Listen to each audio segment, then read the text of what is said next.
Wannan haɗin yana da matukar amfani kuma yana da matukar inganci wajen saduwa. Wannan haɗin yar uwata ki gwada shi, zaki ji daɗin wannan haɗin sai ma kin kira anti mami kin mata godiya.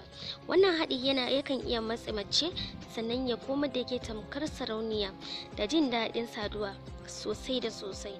Wannan haɗin ba wani abu bane ba. Abu na farko zaki nema wato ainihin kankana da muka sani yana da matakar ruwa a jikinsa masu matakar amfani. Abu na biyu shine zaki nemi kanamfari zaki neme shi yadda kika sani fresh kanamfari. Abu na uku shine zaki neme shi wato lalle ta gida ta gargajiya. Zaki haɗa wayannan abubuwa kamar yadda na faɗa yar uwata. Idan kika haɗe su zaki cire ruwan kankana. Idan kika cire ruwan kankana sannan ki dake kanamfari.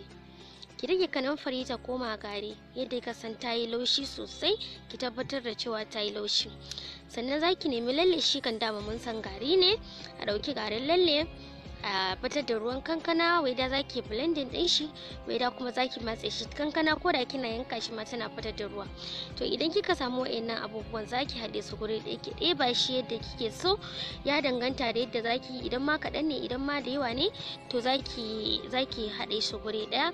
Sannan sai ki matse da shi na tsawon minti 30 sannan ki wanke da ruwan ɗumi. Wannan haɗi da nake gaya miki yar uwata ta musamman ce.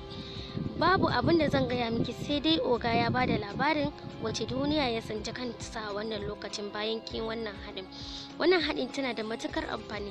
Kada ku manta ku danna mana like sannan kuma ku danna mana subscribe. Kana ku danna ƙararrawar sanarwa domin samun sababbin shirye-shiryen mu a duk sanda muka ɗaura.